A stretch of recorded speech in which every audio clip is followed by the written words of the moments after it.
My crazy boyfriend pulled a kidnapping prank on me so he could propose. I said no and broke up with him, so he started stalking me to try win me back. I was on a run yesterday when I noticed an SUV that was following me. I pulled out my phone to text my sister, but as I was typing, someone jumped out of the SUV and grabbed me. I tried resisting and even clawed at their eyes, but I was eventually pulled into the car. The three masked guys in the back tied my wrists behind my back, gagged me to stop screaming, and put a bag over my head. I tried kicking them, but they even tied my ankles together. They kept telling me to calm down, but I was resisting so much they pinned me down on the van floor and kept me like that. I don't know how long I was in that car, but I kept crying and begging them to let me go. I even peed myself in fear, but I don't think they noticed. We eventually arrived at some house and they pulled me out of the car and dragged me inside. They then unbinded my arms and legs, took the gag off, and told me to stand up. I was still crying and begged them not to unalive me, but one of them yelled, "Stand up, Beach." I did as asked, and they slowly took the bag off of my head. When I could finally see, I realized that this was all some sick prank. I was standing in front of my boyfriend, who was on his knees, holding a small box with an engagement ring, and behind him balloons spelling the words, "Will you marry me?" My heart raced. I felt a mix of shock and confusion. The fear that had enveloped me moments ago was quickly replaced by disbelief. The masked men were laughing, their cruel smiles visible under the dim light. I looked at my boyfriend, Alex, and saw him grinning, proud of his clever plan. "Alex, what is this?" I shouted, my voice shaking with emotion. "Surprise. I wanted it to be memorable," he said, still kneeling. Memorable? I had just been abducted. My heart felt heavy, and I couldn't process the chaos of emotions swirling within me. I was still trembling, my mind replaying the horrifying moments in the van. How could he think this was funny? How could he think this was a good idea? "Is this a joke?" I asked, my voice barely a whisper. I could feel tears streaming down my face again, but I couldn't tell if they were from anger or sadness. Alex's smile faltered for a moment. "It was supposed to be romantic. I thought you would love it." Love it? I couldn't understand how he could think scaring someone half to death was romantic. My heart ached, and I wanted to scream, but all that came out was a strangled sob. The masked men shifted, still chuckling among themselves, and I felt their eyes on me. I hated them. I hated Alex for thinking this was okay. I felt so alone in that moment, trapped in a nightmare of laughter and balloons. "Just take the ring and say yes and it will all be over," one of the masked guys said, stepping closer. I recoiled, the fear from earlier flooding back. "Get away from me," I shouted, my voice stronger now. Alex rose to his feet, looking at me with an expression that mixed confusion and frustration. "Please, just say yes. I went through all this trouble for you." Trouble? I thought about what I had just been through. My heart felt heavy as I looked at the ring in the box. It was beautiful, but how could I accept something so precious after this terrifying experience? I glanced around the room, at the cheerful decorations and the bright balloons. It was supposed to be a moment of joy, but all I felt was betrayal. The tension was thick, and I knew I had to make a choice. "Did you even think about how I would feel?" I asked, my voice breaking again. "This is not love." Alex's smile faded, and the room fell silent. The laughter from the masked men stopped, and the air felt heavy with tension. "I just wanted to surprise you. I thought you would be happy." "Happiness does not come from fear," I replied, feeling stronger with each word. "You scared me, Alex. You hurt me. How can I say yes after this?" The room was still, and the laughter from the masked men turned into whispers. They exchanged glances, clearly unsure of what to do next. I could see the doubt in Alex's eyes. "Please, just put the ring on," he urged, desperation creeping into his voice. I took a deep breath. "Number, I can't. Not like this." The silence that followed felt heavy, like a storm about to break. I turned away from Alex, my heart pounding in my chest. I wanted to leave, to run out of this house, to escape this nightmare. "Let her go," one of the masked men said, his voice low and serious. Alex turned to them, looking bewildered. "What do you mean, let her go? This was the plan." "Plans change," the man replied. "You messed this up." The weight of those words hit me. This was not just a prank anymore. It was a real problem, a serious mistake. I stood there, frozen, as I processed what was happening. The other masked men stepped forward, their expressions shifting from amusement to annoyance. "You made her cry, dude. That's not how this works." They moved towards me, and I felt a wave of fear wash over me. I wanted to scream, to fight back, but I stood there, paralyzed. "Let's just get out of here," one of them said, shaking his head in disappointment. "This was supposed to be fun. Now it's just awkward." I turned to Alex, hoping to see some sign of remorse in his eyes. Instead, I found anger. "You're ruining everything," he shouted at them, his voice rising. "I planned this perfectly." "Perfectly? You traumatized her," another masked man shot back. "Good luck trying to marry her now." My heart sank even further. They were right. How could I ever trust Alex again? Without warning, one of the masked men grabbed my arm, and I felt a surge of panic. "Let's get her out of here. We don't need to be here anymore." "Wait, no! This was supposed to be my moment," Alex cried out, desperation in his tone. I felt the tension in the room change, like a bubble about to burst. The masked men had taken control,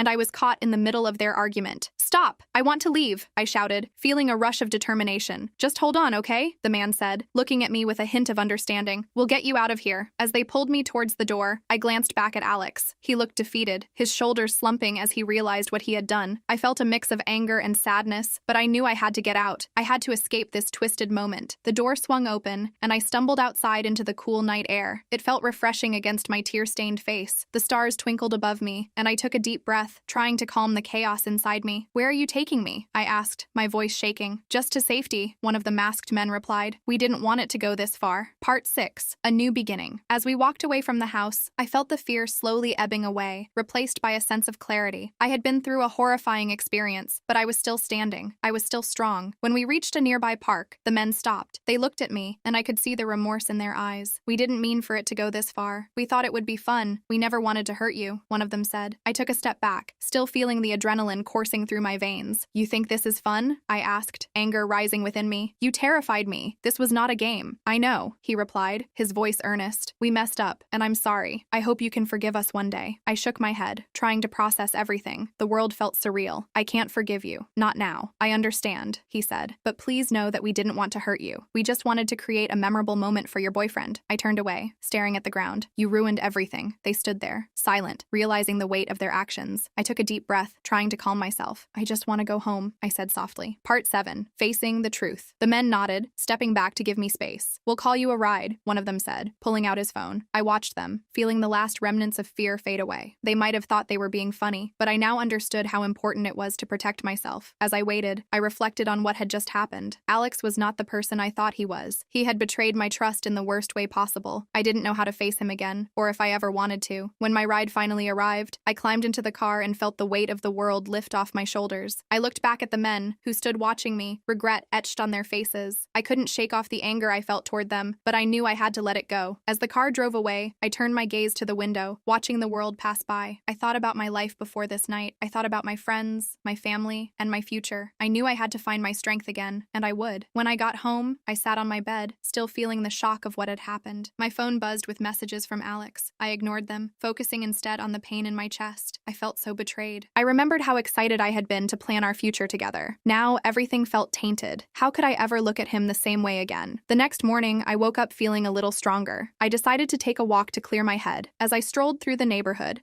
I thought about what I wanted for my future. I wanted a partner who would support me and respect me. I wanted someone who would stand by me during the good and bad times, someone who would never scare me or make me feel trapped. I returned home and took a deep breath. I had to confront Alex. I had to tell him how I felt, and I had to end things. Later that day, I finally gathered the courage to respond to Alex. I sent him a message asking to meet. When he arrived, I could see the worry in his eyes. "I'm so glad to see you," he said, stepping closer. I held up my hand to stop him. "No, Alex, we need to talk." His face fell, and I felt a wave of sadness. "What's wrong? You didn't like the proposal?" "Proposal?" I asked, incredulous. "You scared me half to death. That was not a proposal. It was a nightmare." "I didn't mean to hurt you," he pleaded, desperation in his voice. "I just wanted to surprise you." "Surprise me? By kidnapping me? How could you think that was okay?" I felt anger bubbling inside me. "You put me through hell. That is not love." His eyes widened in shock, and I could see he was beginning to understand the weight of his actions. "I thought you would see the humor in it later. There is nothing funny about what happened," I replied, my voice steady. "I can't be with someone who thinks this is okay. I can't marry someone who would do this to me." He opened his mouth to protest, but I held up my hand again. "No, Alex, it's over. I need to put myself first." As I turned to leave, I felt a strange sense of relief wash over me. I had finally taken a stand for myself. I had chosen my own happiness over fear. The days that followed were hard, but I was determined to move forward. I spent time with my friends and family, surrounding myself with love and support. Alex took the breakup hard. He begged me to reconsider, calling and texting at all hours. I felt my phone buzz constantly, but I never answered. Instead, I focused on myself and surrounded myself with supportive friends and family. Days turned into weeks, and as time passed, Alex's attempts to contact me became more desperate. He would show up at my favorite cafe, looking lost and forlorn. Sometimes I could see him waiting outside my apartment, his face a mixture of hope and despair. One afternoon, I was hanging out with my best friend, Lisa. We were at a local park, enjoying the sunshine and fresh air when I spotted Alex walking by. My stomach twisted stood in knots and I quickly turned my head. "What's wrong?" Lisa asked, noticing my reaction. "It's just Alex," I replied, trying to sound casual, but my voice betrayed me. "Ugh, that guy. Why won't he just get the hint?" she said, rolling her eyes. "You deserve better than this." "I know, but it's just hard. I used to love him. I don't want to be cruel," I admitted. Just then, I saw Alex cross the street toward us, his expression determined. "Hey, can we talk?" he called out, his voice filled with urgency. I felt a surge of anxiety. I looked to Lisa for help, but she crossed her arms, ready to defend me if needed. "No, Alex, I'm not interested," I said firmly, but he didn't back down. "Please, just give me 5 minutes. I promise I'll explain." "Explain what?" I asked, my voice rising. "How you thought kidnapping me was a good idea?" "I was an idiot," he exclaimed. "I thought it would be a funny way to propose. I never meant to hurt you." "That's the problem, Alex. You thought. And that got me into a situation I'll never forget," I shot back, trying to remain strong. "Can you at least let me apologize?" he pleaded. "I've been a jerk. I realize that now." Before I could respond, Lisa chimed in. "You've already apologized, Alex. It's time to move on. Please, just listen to me. I've changed," he insisted, his eyes desperate. "I've been doing everything I can to show you I'm sorry. Just give me a chance to prove it." "Why should I?" I snapped, my frustration boiling over. "Because I love you," he shouted, the words hanging in the air like a heavy weight. I turned away, my heart aching. I didn't respond. I didn't know how to respond. I simply walked away with Lisa, leaving Alex standing there, lost and defeated. As the weeks continued, Alex became relentless. He began showing up at places I frequented, even getting my friends to talk to me on his behalf. His friends would text me, pressuring me to forgive him. "He's really sorry," they would say. "You should give him another chance." I felt cornered. I didn't want to hurt him, but I also didn't want to go back to a relationship built on fear. One evening, Lisa and I went to a friend's party. As we entered, I immediately spotted Alex across the room, laughing with his friends. My heart sank. "Are you okay?" Lisa asked, noticing my unease. "No, I'm not okay," I admitted. "I can't keep running into him like this." As if on cue, Alex approached us, his eyes lighting up when he saw me. "Hey, can I talk to you?" he asked, his voice softening. "Not now, Alex. Not here," I replied, trying to keep my voice steady. "Please, just 5 minutes," he pleaded again. I looked at Lisa, who gave me an encouraging nod. "Fine," I relented, feeling a mixture of dread and curiosity. Alex led me outside, away from the noise of the party. "I've been thinking a lot," he started, his voice earnest. "I know I messed up. I want to show you I'm serious about changing." "Changing how?" I asked, skeptical. "I've been planning some crazy things to prove I'm committed," he said, his eyes shining with enthusiasm. "Crazy? What do you mean?" I felt a shiver run down my spine. "I'm going to do something big. I've got a whole plan," he said, excitement bubbling in his tone. "Alex, I don't want any part of your plans. I just want to be left alone," I insisted, but he didn't listen. Over the next few days, he began executing his crazy ideas. First, he organized a flash mob outside my apartment, dancing and singing a song about love and apologies. I stood at my window, mortified,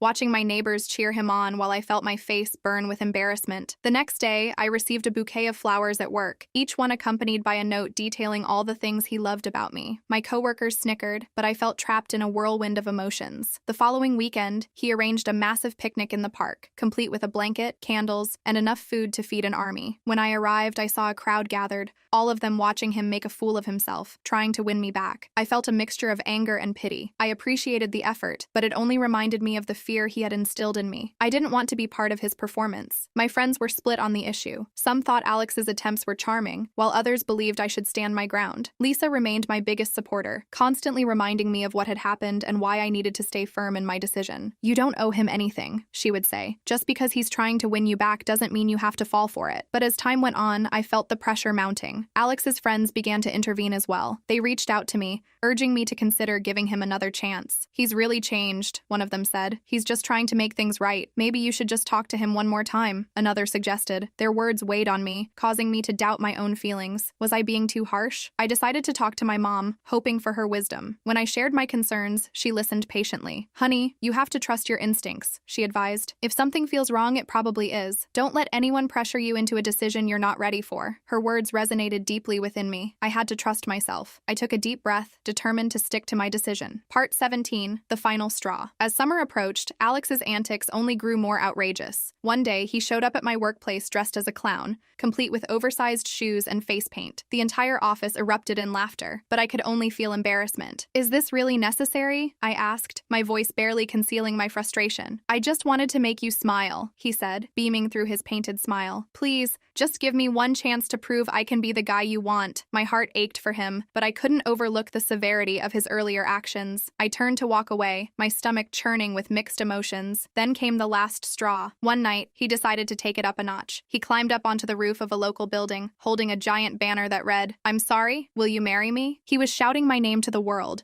drawing attention from passers-by and local news stations. I stood there, my heart racing, watching the chaos unfold. My phone rang non-stop with notifications from friends and family who had seen the stunt. This was too much. I couldn't take it anymore. I grabbed my things and rushed outside, my heart pounding with anger. When I reached the building, I saw Alex perched on the edge of the roof, his face beaming with excitement. "Look, I did it. I'm serious about you," he shouted. "Alex, get down from there," I yelled, panic rising in my chest. "Just say yes. That's all I need to hear," he shouted back, ignoring my plea. "Do you even hear yourself?" I shouted, my voice rising. "You're acting like a child. This isn't how love works." He paused, the smile fading from his face. "What do you mean? I'm not going to say yes just because you put on a show. You need to understand how serious this is." "I know, but I'm trying to show you I'm serious," he replied, his voice trembling. "You think this is love? This is a nightmare," I cried, feeling tears well up. "You've scared me. You've embarrassed me. You're not making me feel loved. You're pushing me away." The crowd below began to murmur, and I could see the confusion on their faces. Alex looked down, realizing how ridiculous he must seem. "I just want you back," he said softly, vulnerability washing over him. "I can't trust you," I admitted, my voice breaking. "Not after everything. Not after what you did." Alex's expression shifted, and for the first time I saw true understanding in his eyes. "I didn't mean to hurt you. I thought I could make you see how much I love you." "You're not showing love, Alex. You're trying to control me," I said, my heart heavy with the truth. He hung his head, the weight of my words settling between us. "I don't know how to fix this," he whispered. "Maybe you should start by listening to what I need," I replied, my voice steady despite the storm of emotions within me. Alex slowly climbed down from the roof, looking defeated. The crowd dispersed, their excitement fading as reality set in. I felt a sense of finality as he stood in front of me, his shoulders slumped. "I'm sorry for everything," he said quietly. "I thought if I did these big things, it would show you how much I care. I never wanted to hurt you. I know you didn't, but love isn't about grand gestures. It's about respect and trust," I replied. As he looked into my eyes, I could see a flicker of hope. "What can I do to earn that back?" I took a deep breath, weighing my words carefully. "It's not just about you. I need to heal. I need to figure out what I want. Right now, I want to be alone." He nodded slowly, a shadow of regret crossing his face. "I understand. I'll give you space." The next few months were a journey of rediscovery for me. I focused on myself, taking long runs and exploring new hobbies. I started a journal to express my feelings, pouring my heart out onto the pages. Each entry was a step toward healing. I also sought therapy, hoping to work through the trauma Alex had caused. It was a safe space for me to explore my emotions,